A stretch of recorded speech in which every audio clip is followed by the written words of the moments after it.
अस्सलाम वालेकुम नाजरीन, सईद बलोच एक नई वीडियो के साथ आपकी खिदमत में हाजिर है। नाजरीन, आज सुप्रीम कोर्ट ऑफ पाकिस्तान में साबिक जज इस्लामाबाद हाई कोर्ट शौकत अजीज़ सिद्दीकी की बरतरफी से मुतल्लिक केस की समाअत थी। चीफ जस्टिस काजी फ़ायज़ ईसा की सरबराही में 5 रुकनी बेंच ने इस केस की समाअत की। इस केस में साबिक रईसुल जासूस साबिक DGISI फैज़ हमीद साहब को नोटिस जारी किया गया है। केस की समाअत के दौरान क्या हुआ उसकी तमाम तफसीलात आपके साथ रखेंगे, लेकिन हस्ब मामूल एक बार फिर आज भी चीफ जस्टिस काजी फ़ायज़ ईसा साहब की जानिब से भरपूर तरीके से फैज़ हमीद साहब और इमरान खान के ख़िलाफ़ अपने जो ज़ाती अनाद था, रंजिश या जो उनके अंदर एक कीना या बुग़्ज़ है उसका भरपूर इजहार किया गया, मुज़ाहरा किया गया दौरान समाअत। आज चूँकि ये तमाम कार्रवाई बराह रास्त नशर की गई सुप्रीम कोर्ट की वेबसाइट पर और इसके अलावा सुप्रीम कोर्ट के यूट्यूब चैनल पर, तो वहाँ पर भी शायद आपने वो देखी हो, लेकिन कुछ तफसीलात हैं जो आपके साथ शेयर करते हैं। आज जब केस की समाअत शुरू हुई तो जो दरख्वास्त गुजार थे शौकत अजीज़ सिद्दीकी, उनकी जानिब से अपनी दरख्वास्त सुप्रीम कोर्ट में जमा करवा दी गई।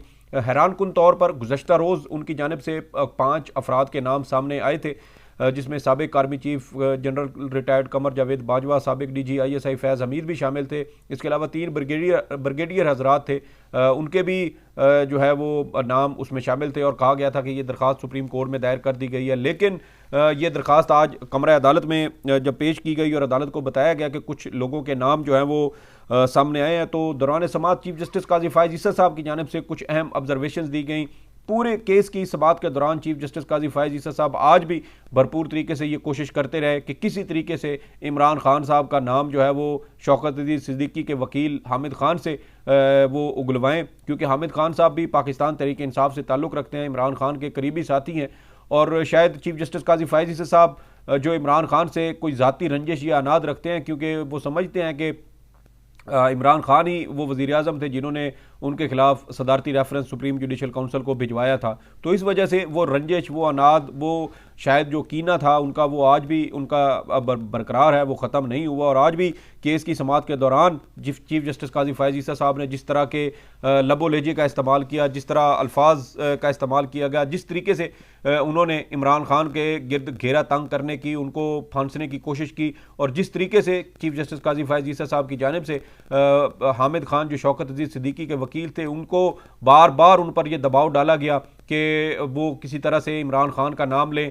ये तकरीबन 1 घंटे तक ये कार्रवाई चलती रही और चीफ जस्टिस काजी फ़ायज़ ईसा हामिद खान साहब के ऊपर दबाव डालते रहे कि वो सहूलतकार का नाम बताएं, सहूलतकार का नाम बताएं, कि वो सहूलतकार कौन थे जिसकी सहूलतकारी करते हुए शौकत अजीज़ सिद्दीकी साहब के ऊपर दबाव डालकर जो है वो अपने मनपसंद फैसले लेने की कोशिश की गई थी। तो अब हामिद खान साहब जो हैं वो किसी मफरूज़े के ऊपर उन्होंने बात नहीं की। उन्होंने कहा कि उनको किसी सहूलतकार का इल्म नहीं था कि वो किसके हवाले से वो ये सारे फ़ायदे जो है वो समेट रहे थे।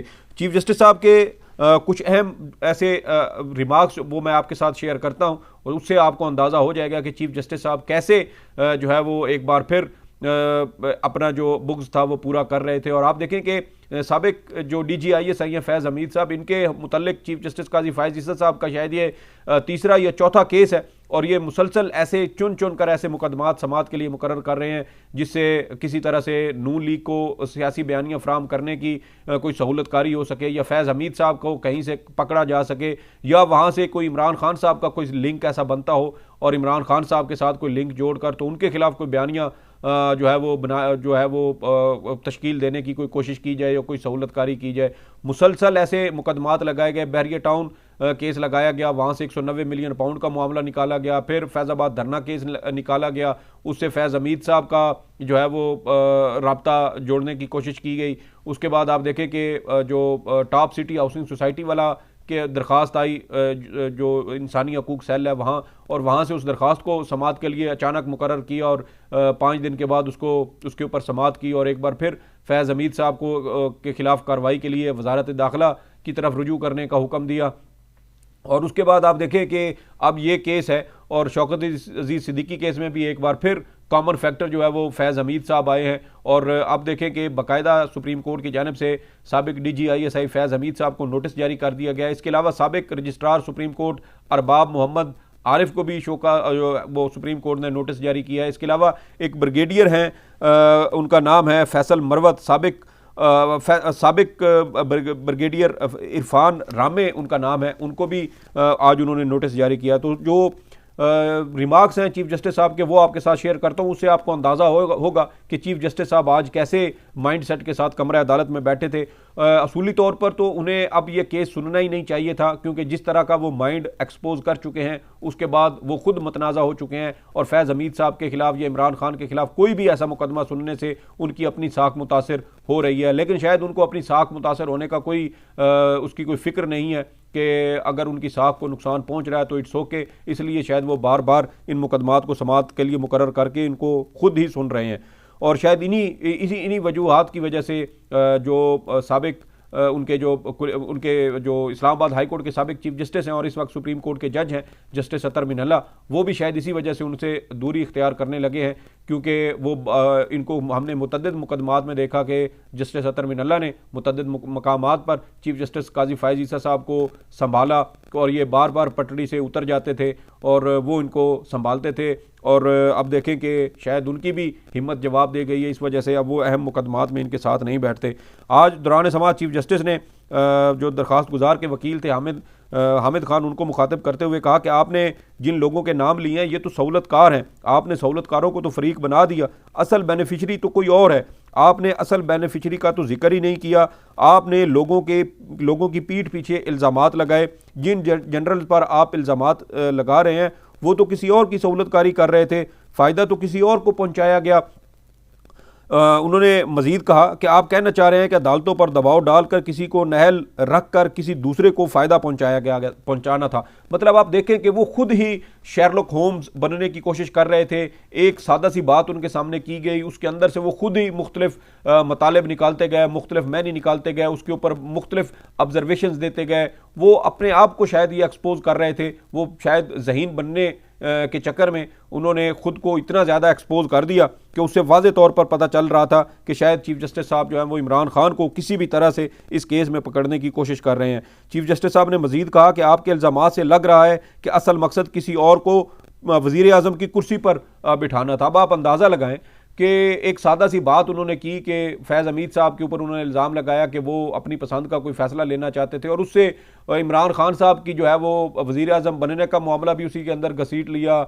इमरान खान साहब को उसमें असल बेनिफिशरी भी बना दिया। इमरान खान साहब जो है वो इन तमाम जनरल्स को जो है वो कंट्रोल भी कर रहे थे, साबिक आर्मी चीफ को भी वो काबू कर रहे थे। सारा कुछ इमरान खान साहब जैसे कर रहे थे, और असल मकसद और असल बेनिफिशरी इमरान खान साहब थे, जिसका जो है वो नाम नहीं लिया गया। चीफ जस्टिस साहब ने मजीद कहा कि आपके इल्ज़ामात बहुत संगीन नौइयत के हैं। असल सवाल तो ये है कि फ़ायदा किसको मिला। असल फ़ायदा उठाने वाला तो कोई और था। सहूलतकारों को फरीक बना लिया है तो फ़ायदा उठाने वालों को क्यों नहीं बनाया?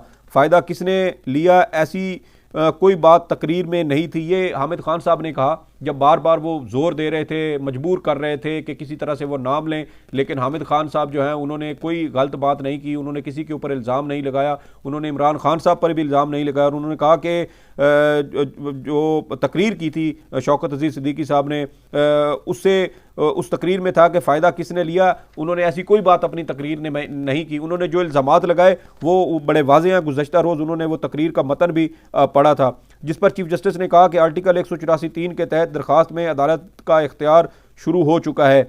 एक उम्मीदवार को साइड पर इसीलिए किया जाता है कि मनपसंद उम्मीदवार जीते। आपने जो इल्ज़ामात लगाए हैं उसके संगीन नताइज होंगे। इस पर जो बैरिस्टर सलाहुद्दीन थे उन्होंने जो है इस मौके पर दलाइल देते हुए कहा कि शौकत अजीज़ सिद्दीकी ने जिन पर इल्ज़ामात लगाए उनको फरीक बना रहे हैं।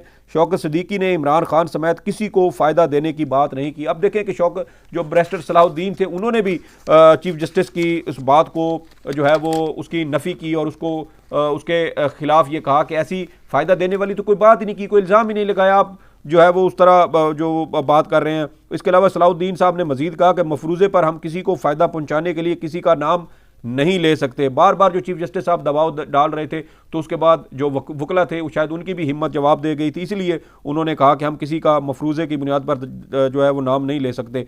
इस पर चीफ जस्टिस साहब ने कहा कि इसका मतलब है कि शौकत सिद्दीकी के इल्ज़ामात मफरूज़ा हैं। क्या किसी का भी नाम लिख दें तो उसे नोटिस कर दें?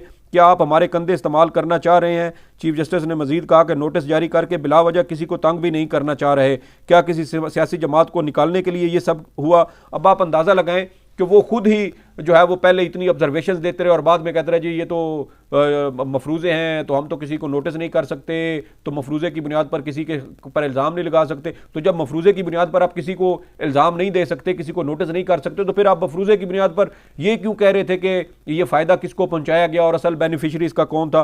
तो देखें कि पलक झपकते ही वो अपने जो मौक़िफ़ है उसे फ़ौरन यू टर्न ले जाते हैं। सलाउद्दीन साहब ने इस पर मजीद कहा कि जुडिशल सिस्टम पर दबाव डालकर नवाज शरीफ को बाहर निकाला गया। इस पर चीफ जस्टिस साहब ने कहा कि इससे फ़ायदा किसको हुआ, क्या सिंध बार या इस्लामाबाद बार को फ़ायदा देने के लिए ऐसा हुआ?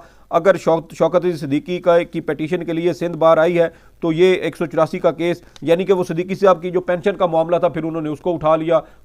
जब शौकत सिद्दीकी साहब के वकील ने हाथ पकड़ाई नहीं दी तो फिर उन्होंने तंजिया शौकत सिद्दीकी साहब को जो है वो उन पर जो इस तरह के हमले या अल्फाज का इस्तेमाल है वो शुरू कर दिया कि आप शायद पेंशन के लिए जो है वो यहाँ पे हैं, ये तो 184(3) का केस नहीं बनता। जस्टिस जमाल ने इस मौके पे कहा कि हमारे बंदे को इस्तेमाल करके कहा गया कि नवाज शरीफ इंतखाबात से पहले बाहर ना है। ये इल्ज़ाम जिस पर बैरिस्टर सलाउद्दीन ने यह कहा कि यह इल्ज़ाम फैज़ हमीद पर था। दौरान समाअत आप देखें कि तकरीबन 6 बार चीफ जस्टिस साहब ने पेंशन का नाम लेकर शौकत सिद्दीकी साहब के ऊपर तंज किया और कहा कि शौकत सिद्दीकी साहब की जो है ना वो पेंशन तो बहाल हो जाएगी, उसका तो कोई मसला ही नहीं है। और इसी हवाले से उन्होंने कहा कि शौकत सिद्दीकी अगर पेंशन चाहते हैं तो ये तो सरकार भी दे देगी। शौकत सिद्दीकी 62 साल के हो चुके हैं, बहाल तो हो नहीं सकते, इसलिए अब इनकी पेंशन जो है उसके ऊपर किसी किस्म की कोई कार्रवाई हो सकती है। उन्होंने अटॉर्नी जनरल को भी मुखातब किया कि वो पेंशन के मामलात पर जो है वो किसी किस्म का कोई जवाब दें। इसके अलावा वकील हामिद खान ने कहा कि आपने एस्टेब्लिशमेंट का नाम लेने से रोका, जबकि इस मुल्क की हकीकत यही है।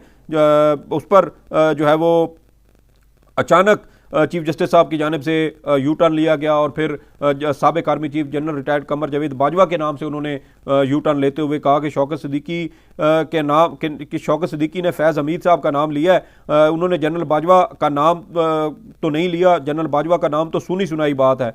जनरल रिटायर्ड बाजवा ने शौकत सिद्दीकी से कोई बराह रास्त बात नहीं की। फैज़ाबाद इसके अलावा दौरान समाअत फैज़ाबाद धरने को स्पॉन्सर करने के हवाले से भी इसमें मुख्तलिफ जो है वो ऑब्जर्वेशंस और दलाइल जो है वो सामने आए, मुख्तलिफ इसके ऊपर भी गुफ्तगू की गई। इसके अलावा इरफान रामे साहब का एक ये भी कहा गया कि बोल टीवी जो है वो फ़ौज का प्रोजेक्ट था और उन्होंने जो है वो शौकत सिद्दीकी साहब को बताया था। और इसके अलावा चीफ जस्टिस साहब ने कहा कि साबिक आर्मी चीफ कमर जावेद बाजवा के हवाले से सिर्फ ये कहा गया कि वो नाराज़ हैं। इस सुनी सुनाई बात पर कमर जावेद बाजवा को नोटिस क्यों जारी करें? जनरल कमर जावेद बाजवा से कड़ी नहीं जुड़ रही, इसलिए चीफ जस्टिस साहब ने मजीद कहा कि साबिक आर्मी चीफ पर बराह रास्त इल्ज़ाम ही नहीं है। तो आप देखें कि किस तरीके से उन्होंने फौरी तौर पर इसके ऊपर यू टर्न लिया। हमारे ज़राए ये कहते हैं कि जब ये शौकत सिद्दीकी साहब की जानिब से ये अपनी ये दरख्वास्त सुप्रीम कोर्ट ऑफ पाकिस्तान में कल गुज़श्ता रोज़ दी गई थी तो रजिस्ट्रार ऑफिस ने उसे जो है वो कबूल करने या वसूल करने से इनकार कर दिया और कहा कि आप कल ये बराह रास्त जो है वो दरख्वास्त अदालत में जमा करवाएं, जिसके बाद आज अदालत में ये दरख्वास्त जमा करवाई गई। शायद साबिक आर्मी चीफ का नाम शामिल करने पर सुप्रीम कोर्ट के अपने जो हाथ पांव हैं वो जलना शुरू हो गए थे और इसी वजह से सुप्रीम कोर्ट की जानिब से जब आपकी केस की समाअत हो रही थी, जब चीफ जस्टिस साहब ने अपने दिल की भड़ास निकाल ली हस्बे मामूल, तो फिर एकदम से वो ठंडे हुए, उन्होंने यू टर्न लिया और साबिक आर्मी चीफ कमर जावेद बाजवा के हवाले से उन्होंने कहा कि इनके ऊपर तो कोई बराह रास्त इल्ज़ाम ही नहीं है, सुनी सुनाई बात है, इसलिए इनको नोटिस जारी नहीं करेंगे। और फिर यही हुआ कि फैज़ हमीद साहब को नोटिस जारी किया गया।